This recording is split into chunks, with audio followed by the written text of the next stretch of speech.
ಇಡೀ ರಾಜ್ಯದಲ್ಲಿ 28ಕ್ಕೂ ಹೆಚ್ಚು ಜಿಲ್ಲೆಗಳಲ್ಲಿ ಮಳೆಯ ಅಭಾವದಿಂದ ಬರಪೀಡಿತ ಪ್ರದೇಶ ಅಂತೇಳಿ ಘೋಷಣೆ ಮಾಡುವಂತ ಪರಿಸ್ಥಿತಿಯಲ್ಲಿ ಇವತ್ತು ರಾಜ್ಯ ಇದೆ. ಭಾರತೀಯ ಜನತಾ ಪಾರ್ಟಿ ನೇತೃತ್ವದಲ್ಲಿ 7 ತಂಡಗಳನ್ನು ನಾವು ಮಾಡಿದ್ವಿ. ನಮ್ಮೆಲ್ಲ ಪಕ್ಷದ ಮುಖಂಡರು ರಾಜ್ಯದ ಬೇರೆ ಬೇರೆ ಜಿಲ್ಲೆಗಳಲ್ಲೂ ಕೂಡ ಬರ ಅಧ್ಯಯನಕ್ಕೆ ಪ್ರವಾಸವನ್ನು ಕೂಡ ಮಾಡಿದ್ರು.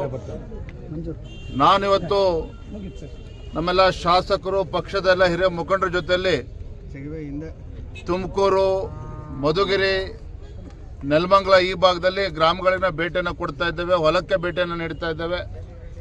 ರೈತರನ್ನ ಮಾತನಾಡಿಸಿ ವಾಸ್ತವಿಕ ಸತ್ಯವನ್ನ ಅರ್ಥ ಮಾಡಿಕೊಳ್ಳುವಂತ ಒಂದು ಪ್ರಯತ್ನ ಮಾಡ್ತಾ ಇದ್ದೇವೆ.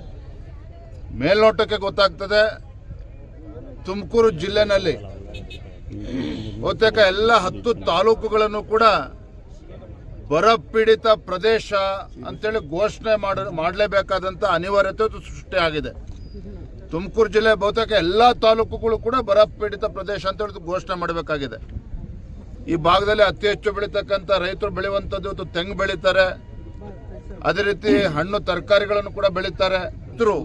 ಸಂಕಷ್ಟದಲ್ಲಿರುವಂತಹ ರೈತರಿಗೆ ಪರಿಹಾರ ಅನ್ನೋದು ರಾಜ್ಯ ಸರ್ಕಾರ ಕೊಡಬೇಕಾಗ್ತದೆ.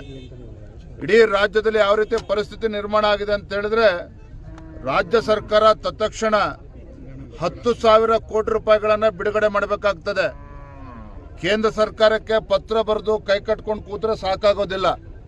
ರಾಜ್ಯ ಸರ್ಕಾರ ತತ್ಕ್ಷಣ 10,000 ಕೋಟಿ ಬಿಡುಗಡೆ ಮಾಡಬೇಕಾಗ್ತದೆ.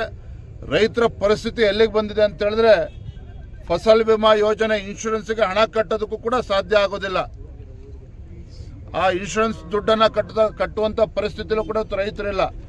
ಹಾಗಾಗಿ ರೈತರು ಏನು ಬೆಳೆ ವಿಮೆಗೆ ಹಣವನ್ನ ಕಟ್ಟಬೇಕಾಗ್ತದೆ, ಅವರ ಬಾಬ್ತನ್ನ ಅದನ್ನ ರಾಜ್ಯ ಸರ್ಕಾರವೇ ಭರಿಸಬೇಕಾಗ್ತದೆ. ಅಂದ್ರೆ ಪ್ರತಿ ತಾಲೂಕಿಗೆ, ತುಮಕೂರು ಜಿಲ್ಲೆಗೆ ಸೀಮಿತವಾಗಿ ಮಾತನಾಡೋದಾದ್ರೆ, ಪ್ರತಿ ತಾಲೂಕಿಗೆ ಕನಿಷ್ಠ 50 ಲಕ್ಷ ರೂಪಾಯಿಗಳನ್ನ ರಾಜ್ಯ ಸರ್ಕಾರ ಬಿಡುಗಡೆ ಮಾಡಬೇಕಾಗ್ತದೆ. ಯಾವುದಕ್ಕೆ ಅಂತ ಹೇಳಿದ್ರೆ, ರೈತರು ತಮ್ಮ ಪಾಲಿನ ಬೆಳೆ ವಿಮೆಯನ್ನು ಕಟ್ಟಬೇಕಾಗುತ್ತೆ, ಅದರ ಬಾಬ್ತು ಕನಿಷ್ಠ 50 ಲಕ್ಷ ರೂಪಾಯಿ ಕಟ್ಟಬೇಕಾಗ್ತದೆ. ಮೂರನೇದಾಗಿ, ಇವತ್ತು ಕುಡಿಯೋ ನೀರಿನ ಹಾಹಾಕಾರ ಇವಾಗಲೇ ಅಂತ ಪರಿಸ್ಥಿತಿ ಇದೆ. ಕೇವಲ ಮಳೆ ಮೋಡ ಇದೆ ಹೊರತು ಮಳೆ ಬರ್ತಾ ಇಲ್ಲ.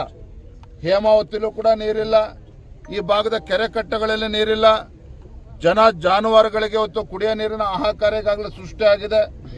ಮಾನ್ಯ ಮುಖ್ಯಮಂತ್ರಿಗಳು 1 ಕೋಟಿ ರೂಪಾಯಿಗಳನ್ನ ಬಿಡುಗಡೆ ಮಾಡಿದ್ದಾರೆ ಪ್ರತಿ ತಾಲೂಕಿಗೆ. ಅದರಿಂದ ಏನೂ ಕೂಡ ಸಾಕಾಗೋದಿಲ್ಲ. ಹಾಗಾಗಿ ಮುಖ್ಯಮಂತ್ರಿ ಮತ್ತೊಂದು ವಿನಂತಿ ಏನಪ್ಪಾ ಅಂತ ಹೇಳಿದ್ರೆ, ಇನ್ನೂ 2 ಕೋಟಿ ರೂಪಾಯಿಗಳು ಪ್ರತಿ ತಾಲೂಕಿಗೆ ತುಮಕೂರು ಜಿಲ್ಲೆಯಲ್ಲೇ ಬಿಡುಗಡೆ ಮಾಡಬೇಕಾಗ್ತದೆ.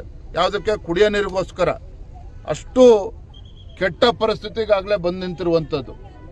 ಹಾಗಾಗಿ ಇವೆಲ್ಲವನ್ನು ನೀವು ಗಮನಿಸ್ತಾ ಇದ್ರೆ, ನಾನು ಮಾನ್ಯ ಮುಖ್ಯಮಂತ್ರಿಗಳಲ್ಲಿ ಕಾಂಗ್ರೆಸ್ ಸರ್ಕಾರಕ್ಕೆ, ರಾಜ್ಯ ಸರ್ಕಾರಕ್ಕೆ ಆಗ್ರಹ ಪಡಿಸುವಂಥದ್ದು, ರೈತರ ಬೆಳೆ ವಿಮೆ ಏನಿದೆ ರಾಜ್ಯ ಸರ್ಕಾರವೇ ಭರಿಸಬೇಕಾಗ್ತದೆ. ಕುಡಿಯೋ ನೀರಿಗೆ ಪ್ರತಿ ತಾಲೂಕಿಗೆ 1 ಕೋಟಿ ಸಾಕಾಗೋದಿಲ್ಲ, 2 ಕೋಟಿ ರೂಪಾಯಿಗಳನ್ನ ಬಿಡುಗಡೆ ಮಾಡಬೇಕಾಗ್ತದೆ. ಮೂರನೇದು, ಕೇಂದ್ರ ಸರ್ಕಾರಕ್ಕೆ ಪತ್ರ ಬರೆದ್ರೆ ಸಾಕಾಗೋದಿಲ್ಲ. ಹಿಂದೆ ಬಿಜೆಪಿ ಸರ್ಕಾರ ಇದ್ದಾಗಲೂ ಕೂಡ ನಾವು ನೋಡಿದ್ದೇವೆ ಯಾವ ರೀತಿ ಯಡಿಯೂರಪ್ಪನವ್ರು ಮುಖ್ಯಮಂತ್ರಿಗಳಾಗಿ ಯಾವ ರೀತಿ ನಡ್ಕೊಂಡ್ರು ಅಂತೇಳಿ. ಹಾಗಾಗಿ ಸರ್ಕಾರಕ್ಕೆ ನಾವು ಹೇಳುವಂಥದ್ದು, 10,000 ಕೋಟಿ ರೂಪಾಯಿಗಳನ್ನ ಬೇರೆ ಬೇರೆ ಜಿಲ್ಲೆಗಳಿಗೆ ಒಟ್ಟು ಬಿಡುಗಡೆ ಮಾಡಿದ್ರೆ ಅಲ್ಲಿ ರೈತರಿಗೆ ಪರಿಹಾರ ಕೊಡೋದಕ್ಕೆ ಸಾಧ್ಯ ಆಗ್ತದೆ.